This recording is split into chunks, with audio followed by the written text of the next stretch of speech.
గద్వాల్ జిల్లాలో ఉన్నటువంటి వివిధ గ్రామాల సర్పంచులకి, రోడ్ సేఫ్టీ కమిటీ మెంబర్స్కి, ముఖ్యంగా గౌరవ డాక్టర్స్కి, మా పోలీస్ సిబ్బందికి ప్రత్యేకమైనటువంటి ధన్యవాదాలు.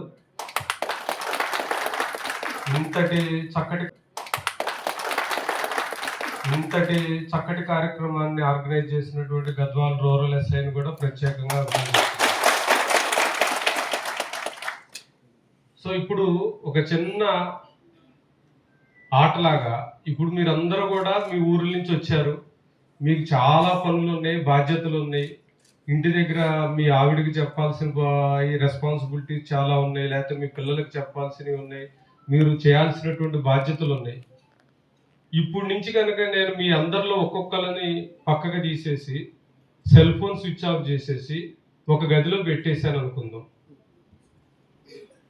మీ మనసు ఎలా ఉంటుంది అంటే అంటే ఒక బజారుకి ఒక పని మీద వెళ్ళినటువంటి మనిషి ఇక మరలా మన కుటుంబానికి అందుబాటులో లేకపోతే మీరు ఇంట్లో ఎన్ని బాధ్యతలు చేయాలి, ఆడపిల్ల పెళ్లి చేయాల్సి ఉంటుంది, మగపిల్లడికి సంబంధించి ఏదో చేయాల్సి ఉంటుంది, మీ పొలంలో ఏదో చేయాల్సి ఉంటుంది, ఏదో ఎస్ఐ గారు పిలిచారనేటటువంటి ఒక గౌరవంతో అభిమానంతో వచ్చారు. వచ్చిన తర్వాత మీ సెల్ స్విచ్ ఆఫ్ అయిపోయి ఇంకా మీరు మీ ఫ్యామిలీకి కనపడరు వినపడరు అంటే మీ ఫ్యామిలీ పరిస్థితిని ఒక్క నిమిషం ఆలోచించండి, ఎంత బాధగా ఉంటుంది, ఎంత పెయిన్ఫుల్గా ఉంటుంది. సో మనము జీవితంలో కొన్ని సందర్భాలను ఊహించుకుంటేనే భయం వేస్తుంది. ఇప్పటి నుంచి నువ్వు ఇక మీ ఫ్యామిలీ మెంబర్స్తో మాట్లాడలేవు, నువ్వు వాళ్ళు చెప్పేది నీకు వినపడదు, నువ్వు చెప్పేది వాళ్ళకి వినపడదు, వాళ్ళ కష్ట సుఖాలు నువ్వు చూడలేవు, వాళ్ళ కష్ట సుఖాలు నువ్వు తీర్చలేవు, వాళ్ళ కష్టాన్ని తీర్చగలిగినటువంటి శక్తి సామర్థ్యాలు ఉన్నా నువ్వు వాళ్ళకి అందుబాటులో లేవు అంటే ఆ కుటుంబ పరిస్థితి ఎలా ఉంటుంది? ఏదో నువ్వు మీ ఇంట్లో ఒక ముసలాయన 70 ఏళ్ళు 80 ఏళ్ళు వచ్చి బాధ్యతలన్నీ తీరిపోయి మీరు కూడా మీ కుటుంబాన్ని మోసేటటువంటి పరిస్థితికి వచ్చిన తర్వాత వయసులో ఉండి చనిపోవటం వేరు, ఏదో ఇంట్లో ఉన్నటువంటి పిల్లలకు ఒక బాధ్యత గురించి ఇప్పుడే నేను టౌన్కి వెళ్ళి అది తీసుకొస్తాను లేకపోతే అని ఒక యాక్సిడెంట్కి గురయ్యి చనిపోతే ఆ కుటుంబానికి లేకపోతే మీ ఇంట్లో ఉన్నటువంటి ఆడవాళ్ళకి కానీ పిల్లలకు కానీ ఎంత బాధ ఉంటుంది, అవునా కాదు? అదొక్కటి మీరు అర్థం చేసుకుంటే కనుక మనం ఇన్ని కార్యక్రమాలు పెట్టాల్సిన పని లేదు, ఇన్ని చేయాల్సినటువంటి అవసరం లేదు. అట్లా రోడ్డు దాటుదాము, ఇటు నుంచి అటు రోడ్డు దాటి ఆ టీ స్టాల్ కాడికి వెళ్ళొద్దాం అనుకొని యాక్సిడెంట్ అయి చనిపోయిన వాళ్ళు ఉన్నారు మన గద్వాల్ జిల్లాలో. జస్ట్ మొన్న రైల్వే స్టేషన్ దగ్గర ఇంటర్మీడియట్ అయిపోయి హైదరాబాద్ వెళ్ళి నీట్ కోచింగ్ తీసుకుందామని చెప్పి రైల్వే స్టేషన్ దగ్గరకు వస్తే ఆర్టీసీ బస్సు గుద్దేసి 3 పిల్లలకి యాక్సిడెంట్ అయింది, దాంట్లో 2 చనిపోయారు. అదేవిధంగా నెక్స్ట్ ఇంకొకటి వచ్చేసరికి కేటీతోటి ఏరియాలో పాప పుట్టిందని చెప్పి ఫ్రెండ్స్ అందరూ పార్టీ అడిగితే పార్టీకి అని చెప్పి తీసుకెళ్లి వెళ్తా చెట్టు గుద్ది అతను చనిపోయాడు.